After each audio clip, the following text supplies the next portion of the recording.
Saudações a todos e a todas, sem mais delongas, vamos à aula. Galera, percebam que ainda eu estou usando o conjuntinho de slides da aula 2, tá? Porque a gente ainda não venceu esse conjunto de apresentações, né? De slides. E na última aula nós vimos algumas coisinhas, né? Nós vimos principalmente que eu posso pegar uma equação química com N reagentes e N produtos, como a que eu estou mostrando agora aí ao lado, e expressar uma velocidade média única dessa reação aí de N elementos dispersos entre reagentes e produtos. E eu consigo expressar essa velocidade única desde que eu levo em consideração os coeficientes estequiométricos, ou seja, as velocidades de formação de alguns produtos e de consumo de alguns reagentes respectivo aos seus coeficientes estequiométricos. Então isso já são favas contadas e aqui eu trouxe pela primeira vez dados experimentais, né? Você percebeu que a nossa disciplina não é uma disciplina experimental. Esse curso de Fisicoquímica é um curso de Fisicoquímica teórico, né? Embora esse conteúdo aí que a gente vai ver, estamos já vendo, ele é um conteúdo que sempre vai estar intrinsecamente relacionado a dados obtidos empiricamente. Por quê? Porque falar sobre velocidade da reação, eu preciso medir essa velocidade. E aí, para isso, né, eu preciso fazer o uso de técnicas experimentais que me possibilitem entender o comportamento e compreender a velocidade com que determinada reação acontece. Então, por isso, nós, na maioria das vezes, vamos trabalhar com dados que são oriundos de experimentos, tá? E nós só vamos extrair algumas ideias, tá? A primeira ideia que eu trouxe aqui para vocês, que eu comentei, é que eu posso pegar uma dessas variáveis, quando eu tenho uma equação muito grande, eu posso pegar uma dessas variáveis, mantê-la constante e variar a outra em relação, por exemplo, aí eu posso pegar um dos reagentes, manter ele constante sobre várias corridas cinéticas e entender como que a velocidade da reação é influenciada pela concentração. Isso é lá da aula anterior. Nós já vimos que a velocidade da reação ela depende da temperatura, ela depende da presença ou não da luz, ela depende, porque muitas das vezes a luz age como um catalisador, mas não necessariamente só a luz é um catalisador, eu posso ter um outro tipo de catalisador homogêneo ou heterogêneo, vou comentar mais sobre isso no fim do bimestre mesmo, né? Nós temos a influência externa, como pressurizar a reação ou diminuir a pressão, pode influenciar na velocidade. Eu não lembro agora se dessa lista eu já falei da temperatura, vai ser muito útil, mas por enquanto, e por um longo período de tempo, a gente só vai avaliar a concentração e a gente vai manter todo esse resto constante. Então nós vimos que para que eu consiga entender qual que é a velocidade de consumo de uma espécie específica, eu preciso, né, como aqui é o caso dos experimentos 1 até o 4, eu preciso manter constante tudo isso daqui, né, constante tudo isso aqui, então eu nem preciso olhar muito para cá e só vou variando a concentração do amônio. Aqui tinha uma tabelinha com as médias de velocidade, e aí nós percebemos, comparando os experimentos, que eu conseguia, aqui por exemplo no slide 12, né, expressar a velocidade dessa reação. Então, quando eu expresso uma lei de velocidade, na verdade, estou apresentando uma maneira algébrica de relacionar o consumo dos reagentes a uma dada temperatura para uma dada reação em específica, e eu relaciono essas espécies e mostro ali uma equação que me dá a velocidade de consumo desses reagentes. O mesmo seria válido para os produtos, mas aí eu teria que falar, né, velocidade de produção dos produtos, né, de aparecimento dos produtos. Nós já vimos, e isso é importante, eu estou enfatizando isso porque essa aqui é da aula passada, mas tem uma coisa que eu já falei que é bem importante, né, que eu dependo de experimentos, ou pelo menos de dados experimentais, para entender a velocidade de uma reação. Isso é um aspecto. O segundo aspecto é que eu vou analisando essas velocidades e as concentrações e, por consequência, a dependência da velocidade com as concentrações, eu consigo estipular ou determinar uma equação que rege a velocidade de um todo, da reação como um todo. Quando eu faço isso, eu percebo que surge até da álgebra, tá? Surge até da álgebra, que nesse caso aqui, por exemplo, vamos aumentar o zoom aqui para ficar bonito, todo mundo enxergar, aqui está no máximo. A velocidade, ela vai ser sempre igual a uma constante. E lembrem que eu frisei muito bem isso, por causa que era bem importante que K é uma constante específica, uma constante de velocidade, K minúsculo, essa constante de velocidade. É diferente do K maiúsculo. Não tem nada a ver uma coisa com a outra, tá? Mas o que esse K maiúsculo está fazendo aí, então, né? Você pode perguntar. É que esse K maiúsculo já é conhecido de vocês de velhos carnavais, né? Porque eu estou dizendo, e outra disciplina, lembram lá? Ano passado a gente falava muito sobre o K maiúsculo, a constante de equilíbrio, que novamente não tem nada a ver com o K de equilíbrio. A gente já vai chegar a valores numéricos do K de equilíbrio, do K de velocidade, você vai perceber que não tem nada a ver com o K de equilíbrio, tá bom? O que a gente procura aqui é sempre o K menor, o K minúsculo, o K de velocidade, da constante de velocidade. Então, beleza. Eu na última aula, no último vídeo, eu comentei mais ou menos sobre a ordem da reação, tá? A ordem da reação vai ser uma coisa importante, porque, como você deve ter bem observado, essa equação que eu coloquei aqui é um pouquinho diferente, mas muito igual, não tem nada de diferente na verdade, só a forma como eu representei que é diferente, mas ela é a mesma coisa que a equação que eu havia mostrado lá atrás, aqui, né? Que essa equação aqui. A única diferença é que tem aqui esse expoente 1, né? E aí eu comecei a explicar mais ou menos o que era essa velocidade, o que era esse número 1, né? Como que isso estava relacionado à velocidade. Eu falei que, por exemplo, ele surgia como igual a 1 porque eu tinha um crescimento linear da velocidade, ou seja, se eu fosse plotar a velocidade em relação à concentração, eu obteria uma reta. Então, um crescimento linear e constante da velocidade da reação em relação à concentração. Eu poderia ter valores que não são lineares, eu poderia ter uma dependência exponencial, tá? E eu comentei brevemente, deixei num limbo e hoje eu vou ainda gravar mais uma etapa ainda que eu preciso, comentar aqui sobre ordem de reação. E aí que eu vou comentar no próximo vídeo uma forma de eu calcular esse número 1 aqui. Você já entendeu de onde que é, eu já mostrei ali como que é ordem 1, por causa que é isso que eu acabei de falar, né? A velocidade ela depende linearmente com a concentração. Mas como que eu faço para identificar se é uma dependência cúbica ou quadrática? Fica meio complicado, né? O olho humano e o cérebro humano é muito acostumado a ver somente coisas lineares, e às vezes nem isso consegue enxergar bem.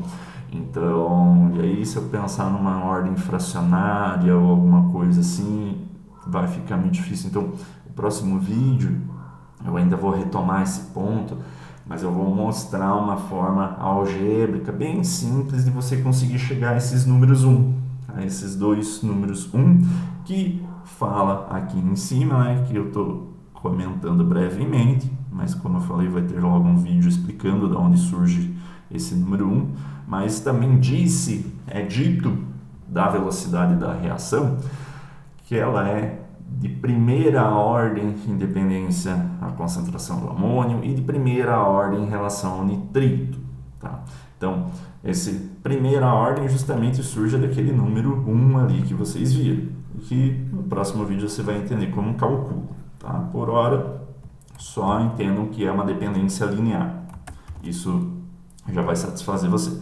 Então, quando é primeira ordem, aqui você está falando que essa dependência é de primeira ordem, esse número que está aqui em cima, que eu estou circulando em azul, indica a ordem da reação quanto a cada um dos reagentes. Então, é ordem 1 em relação ao amônio, ordem 1 em relação ao nitrito, e a ordem global é a soma desses expoentes. Se a equação, por exemplo, tivesse mais outros reagentes aqui, eu deveria somar todos os expoentes, tá?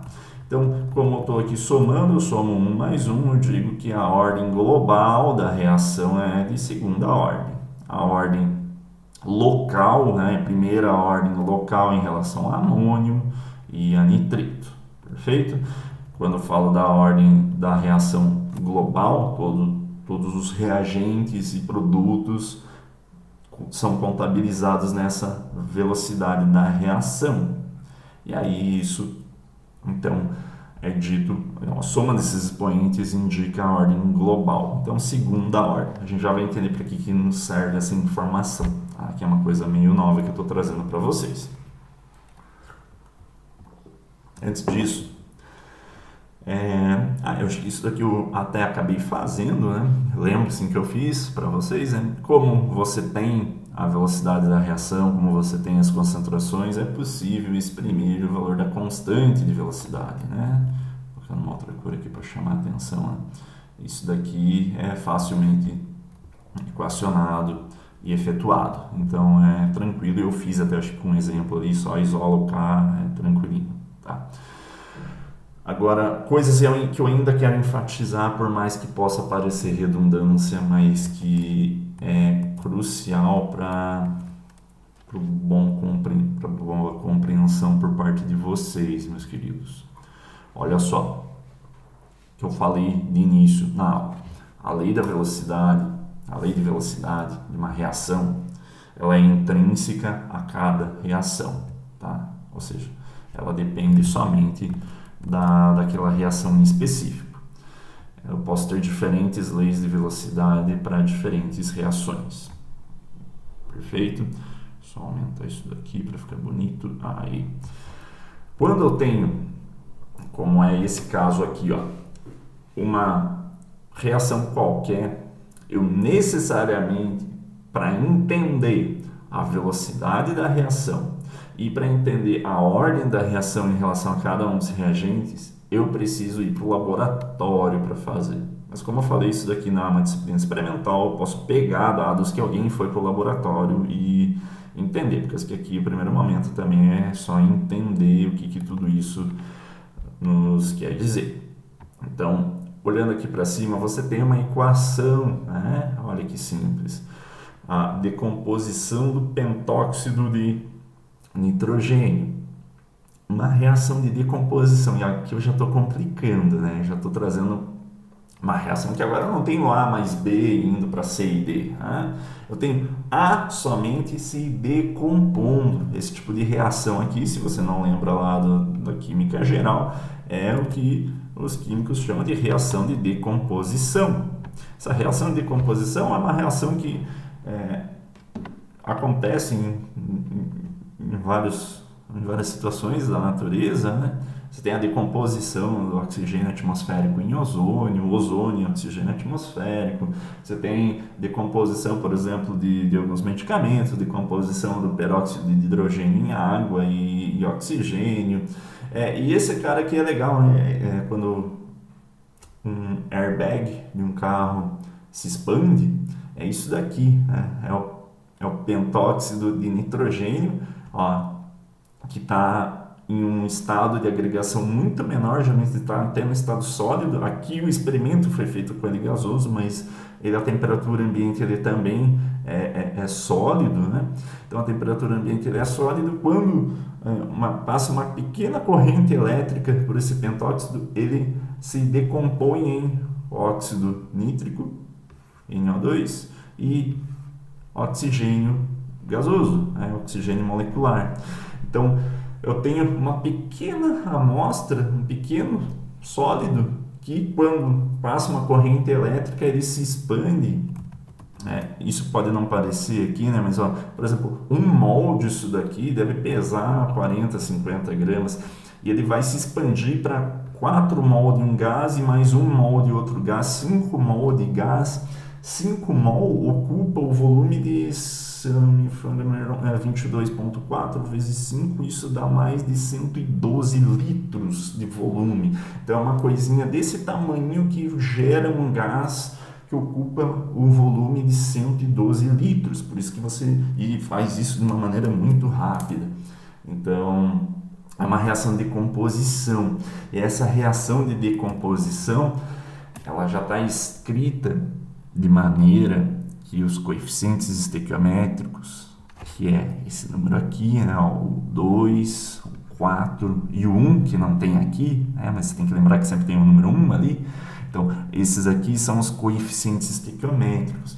Para essa reação, note que já está tudo balanceado, já está estequiometricamente balanceada essa reação. Eu tenho 4 nitrogênios aqui, se você não viu, você tem que perceber que são 2 vezes 2N2, então 4 nitrogênios, aqui também tem 4 nitrogênios, são 10 oxigênios ao todo. Aqui você vai ter 4 vezes 2, 8, mais 2, 10, né? Então, o que tem de um lado tem do outro da reação. A reação está balanceada. Agora, para eu conhecer a lei de velocidade de decomposição, não tem nada a ver com esses números. Por que não?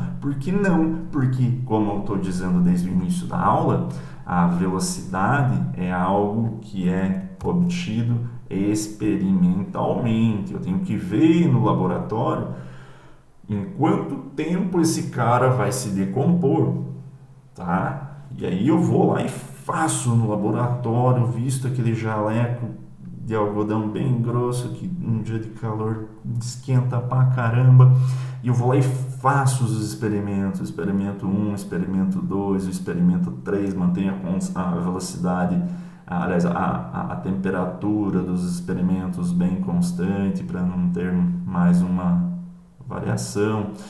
E beleza, eu coloco aqui, faço uma tabelinha, só faço 3 corridas cinéticas para não consumir muito tempo, né?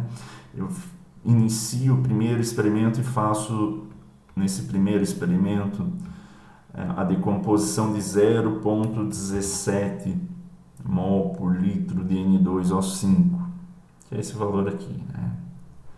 E eu percebo que a velocidade de decomposição de 0,17 mol por litro de N2O5 tem essa média de velocidade, 0,0007, ou seja, 7 vezes 10 a menos 4 mol do que de N2O5 para cada segundo. É essa velocidade de decomposição desse cara aí. Note aquilo que eu estava falando no início.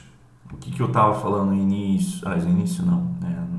No final da aula passada, né? Que às vezes, quando eu ploto um gráfico da concentração de uma espécie em relação à velocidade, algumas vezes pode dar uma reta, né? esse plot aqui, né? Vamos colocar aqui pode ser uma coisa mais ou menos assim, como eu tentei graficar ali do lado direito. Será que para esse caso seria isso? Será que eu tenho um aumento linear da velocidade em relação à concentração? Eu preciso fazer mais experimentos. Então, olha aqui o experimento número 2. Eu dobrei a concentração de N2O5 em relação ao primeiro experimento. Perceberam? Claro que perceberam, né? 0,17 é a metade de 0,34, né? Então guarda uma proporção de 2:1. E o que aconteceu com a velocidade? Ela dobrou. Opa, maravilha! Então tá dando certo, né? Vamos dobrar novamente aqui, ó, terceiro experimento, 0,68, o dobro do segundo experimento. Se eu dobrei aqui, dobrei ali. Então aqui ficou tranquilo para você perceber, né, que olha só, dobrando um eu dobro o outro. Então eu tenho um gráfico linear. Se o gráfico é linear, eu posso falar lá, eu vou ter que falar, por exemplo, expressar a velocidade de composição do N2O5. Eu sei que o N2O5, assim como todas as outras reações, por uma questão até algébrica, eles vão ter uma dependência constante. Essa velocidade ela vai de uma maneira constante acontecendo a decomposição, e claro, eu posso ter um incremento ou não com a concentração do N2O5. Tá? Então, eu percebi que há uma dependência com N2O5 e a dependência é linear. Então, esse número aqui é 1. Tá? Novamente, vai ter um vídeo aqui ficou intuitivo, né? Te mostrei de uma maneira intuitiva que dobrando um eu dobrei o outro. Eu acho que não tem nenhum tipo de problema aqui, você conseguiu intuitivamente. Mas vai ter um próximo vídeo que eu vou mostrar algebricamente como você pega esses dados aqui e esses dados aqui e você obtém o valor igual a 1. E aí fica legal, você põe uma equação ali, faz facinho, você consegue chegar ao número 1. Tá? Intuitivamente a gente percebeu que é 1. Né? Então, o que eu quero dizer isso? E aqui eu só chovi no molhado, né? Poxa, eu não falei nada de diferente do que eu havia falado ali para o outro experimento. Você pode até pensar isso de numa primeira situação. Mas aqui é só mesmo para chamar a tua atenção, para que você seja sapiente o suficiente ao ponto de entender que como a lei de velocidade, a lei de velocidade ela é expressa por isso, por essa equação. A velocidade é igual ao quê? A uma constante. Da onde surgiu esse K minúsculo? Ele sempre vai ser. Eu sempre vou ter a reação acontecendo a uma taxa constante, a qual eu vou determinar. O que eu preciso determinar? Esse valor desse K, né? Esse K minúsculo, a constante de velocidade. E para isso eu preciso saber a concentração, e eu tenho aqui, ó, essa segunda coluna aqui, a concentração do N2O5. Então isso eu tenho. E eu preciso saber a velocidade também. Eu também tenho. São coisas que eu meço ali no laboratório. Então, no meu checklist dessa equação de velocidade aqui, eu posso tranquilamente dizer que velocidade, check, né? Eu tenho a constante, não check, ainda não defini ela. A dependência com a concentração, ok, também eu sei qual é, eu só preciso colocar esses valores ali, isolo o K e eu encontro a constante de velocidade para essa reação nessa temperatura sob essas condições. Tranquilo? E esse último passo, achar esse número 1 aqui, você ainda vai entender, vai conseguir ter um mecanismo bem simples de fazer, mas intuitivamente, para esse exemplo, você conseguiu facilmente entender que é 1. Tá? Então, beleza, por causa que se fosse 2, 3 ou qualquer outro número, né, para você isolar o K, você teria problema se não fosse 1. Né? Então, só para que você faça o algebrismo correto. E o que mais eu quero dizer com toda essa história? Notem que se a velocidade da reação é determinada experimentalmente, notem que não tem nada a ver esse número 1, né? Que é algo que eu também consigo que eu logo vou mostrar para vocês de onde surge, ele não tem nada a ver com esses números aqui, com os coeficientes estequiométricos. Novamente, o Glaucio Regis só está chovendo no molhado, porque eu já falei para vocês que os coeficientes estequiométricos não tem nenhuma relação aqui com as ordens das reações, né? Então, lembra que eu estava falando de ordem da reação? O que é a ordem da reação? A ordem local são esses números, esses expoentes que você encontra para as dependências das concentrações em relação à lei de velocidade, e não tem nada a ver com os valores dos coeficientes estequiométricos. Os coeficientes estequiométricos só estabelecem a relação, a forma como se combinam os reagentes na formação dos produtos. É só isso. Ele não determina a magnitude da dependência da concentração de um determinado reagente ou produto na velocidade, tá bom? Então notem que o número que eu obtive aqui não tem nada a ver com o que eu obtive aqui dos coeficientes estequiométricos. Deixa eu só limpar uma coisa aqui para você perceber também mais fácil. Um erro clássico de estudantes nessa situação é quando essa pergunta sempre tem na prova, já pode anotar aí, a nossa próxima prova que vai ser presencial, né? Sempre tem na prova um exercício ali, eu dou, por exemplo, um problema igual a esse, e aí tem um coeficiente estequiométrico aqui, é igual a 2, né? E aí eu falo assim, a ordem da reação em relação ao N2O5 é 2, e você vai lá e coloca certo e está errado. Nesse exemplo estaria errada, né? Por quê? Porque não tem, como eu disse, não tem nada a ver, né? O número do coeficiente estequiométrico é diferente do que eu tenho da ordem da reação. São coisas distintas, tá bom? Pode ser igual, cuidado, pode. Vamos ver se eu acho que é o próximo exemplo aqui. Exemplos de ordem 0, deixa eu ver aqui se tem algum que nos ajude aqui. Pior que não tem os outros, mas até eu acho que no fim dessa aula eu consigo um exemplinho que mostra que algumas vezes, não sempre, tá? Algumas vezes, acho que agora vocês me escutam melhor, né? Algumas, pelo menos me enxergam, né? Algumas vezes, sim, o coeficiente estequiométrico corresponde, é igual, mas com a ordem da reação, com a ordem em relação àquele determinado reagente. Mas isso é só uma correspondência que, na verdade, é só uma coincidência, tá? Não necessariamente uma coisa é outra. Então aqui eu até coloquei, né? E novamente o Glaucio Regis está ajudando a tirar um 10 bem grande na próxima prova, né? Porque a ordem da reação é diferente do coeficiente estequiométrico. Aqui chegamos à ordem da reação igual a 1 em relação a N2O5, e isso não tem nada a ver com o coeficiente estequiométrico. Então está bem frisado isso para você. Pessoal, mais uma constatação aqui que eu queria fazer. Vocês já perceberam que alguns medicamentos, por exemplo, essa é a mais clássica, alguns medicamentos eles têm um prazo de validade e nem todo medicamento tem um prazo de validade igual.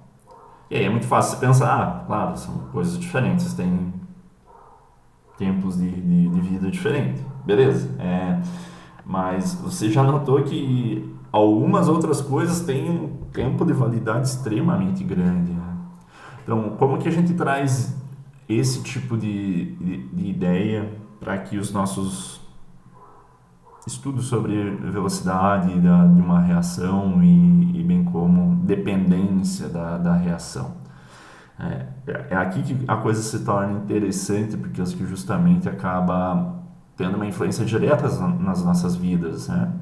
Quando eu tenho um medicamento que, por mais que esteja bem isolado, comprimido, vem bem seco, em uma embalagem fechada hermeticamente, mesmo assim ele tem um prazo de validade de alguns meses. Eu já consumi alguns outros aí que até algum antibiótico qualquer aí não é bem assim, o prazo dele é bem mais curto, né? Então aqui se dá isso. Vocês já perceberam ali que surge E eu falei ali mais de uma vez isso, né? Algebricamente surge uma constante de velocidade.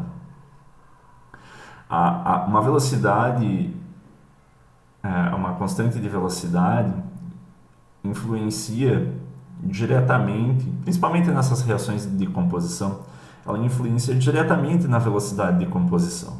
Né? Vou voltar ali para mostrar melhor isso. Acho que quando eu estava mostrando aqui, eu posso usar... sim, essa é uma reação de decomposição, só que é do N2O5, né? Mas eu posso trazer isso, por exemplo, para esse exemplo aí que eu falei de medicamento. Note que a velocidade ela é dependente dessa constante, né, de velocidade e também da concentração. E mais para frente a gente vai ver que também tem o tempo, a temperatura e também tem uma dependência grande. Mas se existe uma dependência clara com essa constante, e eu posso sempre definir essa constante, né, eu posso efetuar e algebricamente um cálculo para encontrar essa constante de velocidade, eu tenho indicativo de que por mais que eu tenha um ambiente hermético, aquele componente que está dentro do comprimido, ele vai se decompondo com o tempo, pelo simples fato que eu tenho uma constante de velocidade atrelada a ele. Né? Ou seja, algumas substâncias nem precisam ou nem apresentam uma dependência com a concentração e mesmo assim vão se decompor quase que espontaneamente. Ou seja, quanto mais tempo passa, menos reagente existe no meio. Aqui poderia também ser para acho que tem um gráfico até no final desses slides, que é da decomposição da aspirina, que está o tempo em dias ali, né? Aqui eu tenho a decomposição da amônia. A amônia ela não dura muito tempo, na verdade. Ela se decompõe em N2 e H2, né? Em hidrogênio e nitrogênio. Né? Hidrogênio aqui e nitrogênio ali. Então, essa decomposição, ela faz com que haja... Espera lá que eu sumi aqui. Não, aparece de volta. Essa decomposição faz com que... essa decomposição acontece de uma maneira constante em relação ao tempo, justamente porque você já entendeu que existe uma dependência, sempre uma constante de velocidade relacionada a cada reação, e que muitas vezes, quando eu analiso a dependência da concentração, né, se eu fosse escrever, por exemplo, aqui uma equação de velocidade para essa reação específica, eu perceberia que muitas das vezes eu posso ter uma ordem de reação igual a zero. E o que isso pode significar? Uma reação de ordem zero seria a mesma coisa que eu escrever isso daqui. Deixa eu abrir uma nova janela. Você percebeu, ó, a amônia aqui, né? Então eu poderia fazer algo como escrever uma equação que seja isso daqui, né? NH3. Essa seria a velocidade de composição da amônia em N2 e H2. Acontece que quando eu for para o laboratório, e isso um dia foi feito, eu não trouxe os dados aqui, mas percebeu-se o que faziam aqueles mesmos ensaios cinéticos, sei lá, pegava 0,1 mol por litro de NH3, daí 0,2, 0,4 e assim sucessivamente, aqui para a concentração de amônia. Eles perceberam, os cientistas que fizeram isso, perceberam que tanto faz, tanto fez, a velocidade da reação não era para essa reação específica, e eu vou colocar aqui, né? Então, ó, NH3, duas delas se decompondo para 3H2 mais 2N2, tá balanceado estequiometricamente certinho, tá tudo certo, sim. Opa, um N2 só, né? E agora sim tá tudo certo. Agora tá balanceado estequiometricamente de uma maneira correta. Quando foi feito um ensaio cinético dessa reação aqui, eles perceberam que por mais que a velocidade digamos aqui que 0,1 mol por litro deu X mol de consumo. Por mais que a concentração era dobrada, triplicada, quadriplicada, a velocidade da reação não se alterava. Tá? Eu nem tenho os valores aqui, mas o que eu quero dizer é que algumas reações elas podem ter ordem de reação, né? Essa ordem local, quanto à reação que ela está sofrendo, igual a zero. Algebricamente, né, fica fácil, a velocidade se torna igual a constante, por causa que um número qualquer elevado a zero é igual a 1. Né? Então teria isso daqui, e portanto a velocidade fica igual, a velocidade da reação é igual a constante de velocidade. E é isso que está aqui nesse gráfico. Né? Esse gráfico é bem legal por causa que ele mostra duas coisas. A primeira coisa aqui ele mostra a concentração, né, do reagente, ou seja, a concentração da amônia, do NH3, em relação ao tempo. E note que tem uma linha, né? Opa, fiz errado. Tem uma linha aqui, né? E ela, ou seja, a concentração vai diminuindo conforme vai passando o tempo. Conforme passa o tempo, eu vou tendo pontos no gráfico mais abaixo, ou seja, indicando concentrações menores. Isso é a mesma coisa que acontece com medicamento, né? Então, por mais que você não abra, não exponha a luz, não exponha a umidade, às vezes a molécula que está ali dentro começa a se decompor, por causa que a constante de velocidade dela, por mais que não independa a reação independa da concentração, a constante da velocidade faz com que um pouquinho a cada dia vá se decompondo ao ponto que a concentração do reagente diminua muito. Quando eu olho para o outro lado aqui, quando eu olho a velocidade da reação em relação ao tempo, eu percebo que isso aqui é uma constante, né? O quê? A constante de velocidade. Portanto, quando eu ploto a velocidade da reação, eu percebo que para esse caso em específico, eu posso ter 1 kg de amônia ou 1 grama de amônia, que em uma mesma quantidade de tempo, esse 1 kg de amônia vai perder em massa a mesma proporção que 1 grama, ou seja, independe da concentração. Né? Ou se quiser falar 1 mol por litro, ou outra solução, isso é 100 mol por litro. Né? Algumas reações independem das concentrações das espécies envolvidas. E aí que me resulta, algebricamente, nisso aqui que eu tinha escrito. Isso é um caso de uma reação da qual a velocidade não depende da concentração, ou seja, a ordem é igual a zero. E como que eu sei que é igual a zero? Porque foi feito um monte de ensaio cinético e percebido que não havia dependência. Só assim para saber. Lembra lá, eu preciso necessariamente ir para o laboratório e fazer o experimento para entender como que é a dependência da velocidade da reação com as concentrações. Perfeito? Ok. Pode então ter...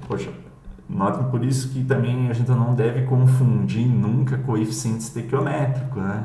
O coeficiente estequiométrico nunca pode ser zero, né? Porque eu estou falando de ausência de matéria, mas aquela ordem da reação pode ser zero, né? Então, a decomposição da amônia e a decomposição quase de qualquer outra coisa, coisas que se decompõem, são ordem zero, na maioria das vezes, quando não dependem da concentração.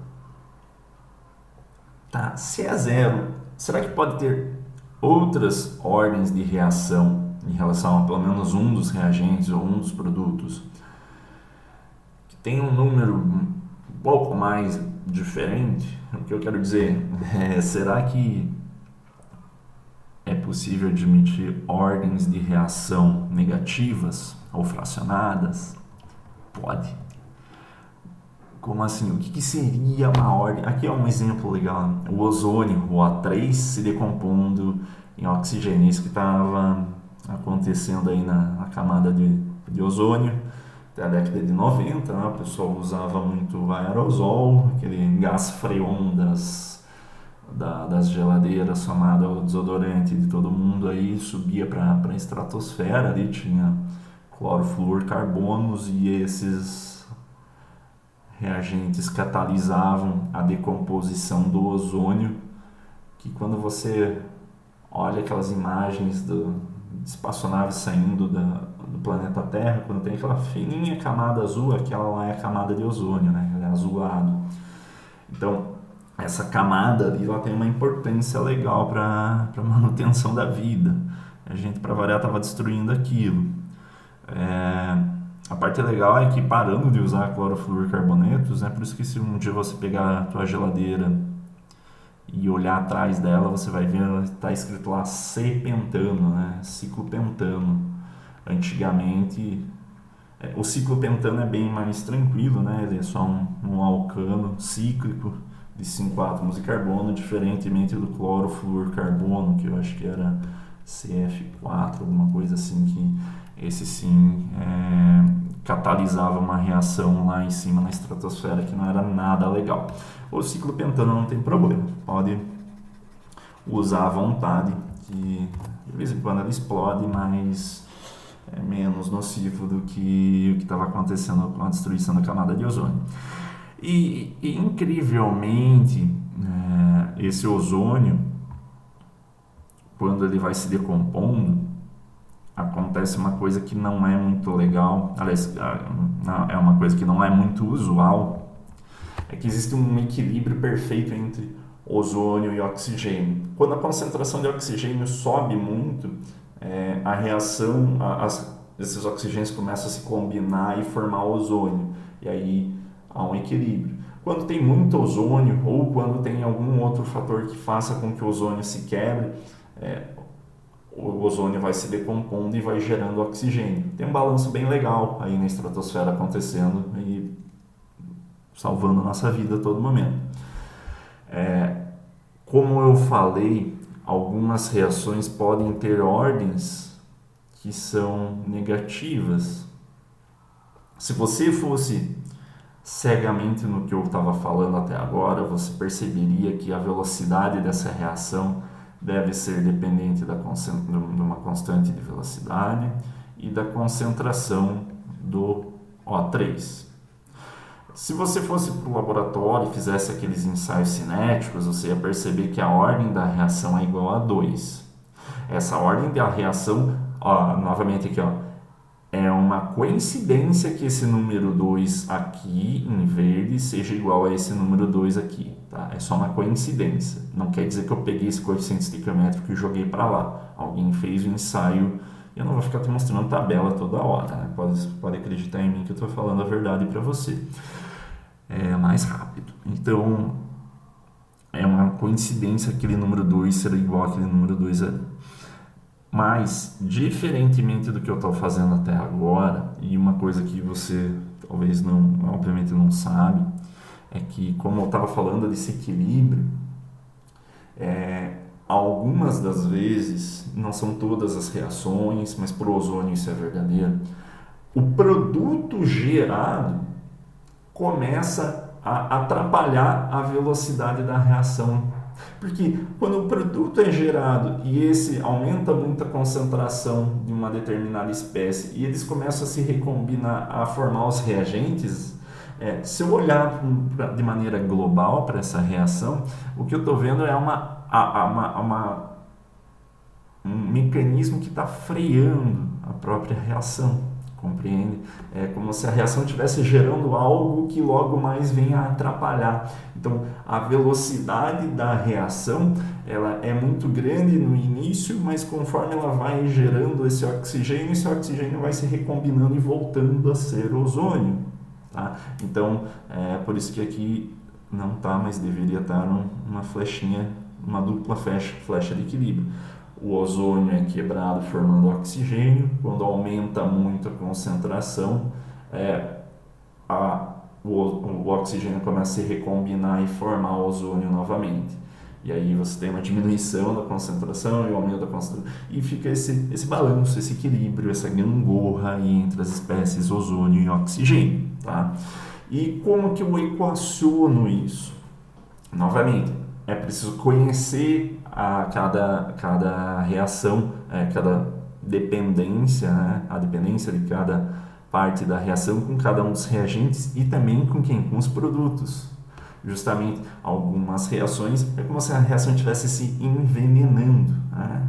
Então, a velocidade dessa reação ela depende da constante de velocidade, o K, né, que tem que ser determinado experimentalmente.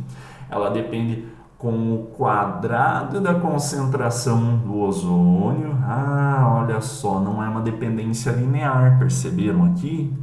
A coisa mudou, ou seja, o gráfico que eu fazia anteriormente, olha quanta coisa dá para explicar, né? O gráfico que eu fiz, onde eu tinha concentração e velocidade, agora não é mais linear, bonitinho, retinho. Não, agora ele é quadrático. Então eu posso imaginar uma curva que tem uma ascendência muito maior, né? Pode até se aproximar ali. Aqui eu sei que é quadrático, né? Então não desenhei muito bem a parábola, mas vamos imaginar que ela é simétrica em relação ao eixo y, né? Então uma parábola, mas poderia ser cúbica também, né? Então, mas aqui você já sabe que a dependência da velocidade, o incremento de velocidade vai ser dependente com o quadrado da concentração. Então a velocidade cresce muito, só que a partir do momento que cresce muito, eu gero muito oxigênio, e aí esse oxigênio começa a fazer aquilo que eu estava falando. Então é como que eu equaciono isso, ou como que eu enxergo isso. Lembra que qualquer coisa elevado a menos 1 é a mesma coisa que eu estivesse dividindo, né? Então, olhando só para cá, isso não ficou legal, vamos deixar um pouquinho mais bonito aqui. Quanto mais ozônio eu tenho, maior é a velocidade, mas ao aumentar a quantidade de oxigênio que é gerado, porque que é uma reação de decomposição do ozônio em relação ao oxigênio, quanto mais oxigênio é formado, ele começa a frear a reação, porque ele começa a gerar mais ozônio. Então é a mesma coisa como se eu estivesse olhando a velocidade. Eu posso falar, a velocidade depende linearmente com o K, ela depende quadraticamente com a concentração de ozônio, e ele depende inversamente, né, com a concentração do oxigênio. O oxigênio freia a reação de decomposição do ozônio. Tá? Então é isso que esse valor negativo quer dizer na minha reação, na minha ordem, na minha velocidade da reação, que ele está freando a velocidade da reação. Tá? Isso é só para te trazer, eu sei, mas de onde você tirou isso, Glaucio Regis? É só mesmo para, eu ainda não ofereci todos os subsídios para você conseguir chegar sozinho a esse tipo de constatação. Eu sei, só estou te apresentando, só para você conseguir vislumbrar o que quer dizer um valor negativo aqui. Né? Então, como eu falei, pode ter valores negativos nessa ordem de reação. Eu também posso ter, por exemplo, deixa eu diminuir isso aqui para ficar legal, ficar do jeito como estava antes. Eu posso ter também, pessoal, como é o caso aqui eu expliquei do ozônio, né? O caso do SO2 com oxigênio gerando SO3 também tem uma velocidade que depende com constante, depende quadraticamente com SO2. Novamente, esse 2 aqui é mera coincidência, tá? E depende com a inverso da raiz quadrada da concentração, né? Se eu quisesse escrever essa equação aqui de uma outra maneira, né? Poderia, e agora fica mais claro de você perceber, né? Deixa eu só apagar esse SO3 aqui, eu poderia fazer uma coisa assim, né? Com a raiz quadrada da concentração do SO3. Ficaria mais fácil. Né? Então, análogo àquilo que eu falei para o ozônio, a geração do SO3 começa a envenenar a reação, começa a frear. E aqui fria em relação inversa à raiz quadrada dessa reação. Então, isso eu consigo obter justamente porque eu fui lá para o laboratório, fiz o ensaio e percebi que quanto mais SO3 eu tenho, menor a minha velocidade quando eu pego a raiz quadrada desse valor, né, que é esse menos 1 sobre 2. Então, eu posso ter ordens fracionadas, posso ter ordem negativa, pode ser negativa fracionada, pode ser zero, pode ser positiva inteiro, positiva fracionada. Eu tenho ordens de reação que assumem valores que estão aí no conjunto dos números reais, né? Eu posso ter valores negativos. Que o mesmo não acontece para, por exemplo, coeficiente estiquiométrico, né? Esse sim sempre tem que ser positivo, né? Não posso falar que tem matéria negativa, né? Não existe. Concentração negativa, né? Não dá. Então, senhores e senhoritas, para essa aula eu só queria mesmo focar um pouquinho mais essa questão de ordem de reação, né? Então, nós vimos na aula de hoje que essa ordem da reação ela não tem nada a ver com o coeficiente estequiométrico. Eu consigo obter a ordem da reação através de ensaios cinéticos, comparando dados de velocidade em relação à concentração. E aí eu consigo expressar a dependência, e agora nesses últimos exemplos eu acho que fica mais claro essa história da como assim depende quadraticamente, ou seja, a velocidade no início da reação ela acontece muito rápida, mas a partir de um certo momento alguns outros fatores, como é o caso até a existência de um produto, pode atrapalhar a reação. Note que antes eu nunca tinha falado muito sobre isso, tá? Deixei até meio subentendido, mas não foquei muito. Mas agora eu queria só que vocês entendessem que a reação, ela muitas das vezes tem dependência, a velocidade nela, né? Tem dependência não somente com as concentrações dos reagentes, mas tem uma dependência com a concentração dos produtos. Obviamente eu não tenho como adivinhar isso, só fazendo os ensaios cinéticos para saber.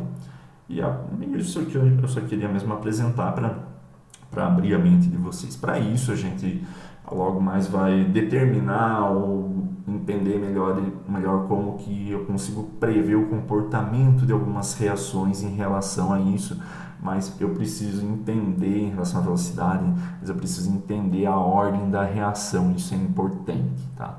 Para ver se ele tem a dependência quadrática, cúbica, exponencial ou negativa ou nula, entenderam? Para que eu consiga, por exemplo, achar a constante de velocidade da minha reação, né? Para saber até onde vai a velocidade, até aonde vai ser consumidos os reagentes da minha reação. Isso são coisas relevantes e importantes. Como eu falei, no próximo vídeo que eu já vou deixar junto, mostra, voltando nesse caso, acho que do N2O5 ali, eu mostro como que eu calculo. E eu faço passo a passo, e isso vai servir muito para vocês conseguirem encontrar as ordens da reação. Encontrar aquele menos meio elevado ao cubo ou zero, eu vou conseguir te mostrar uma maneira algébrica, então acompanhe ali o próximo vídeo que vai ajudar muito a determinar esses valores quando você tem uma tabela. Tranquilo, pessoal? Se cuidem e bons estudos. Até mais.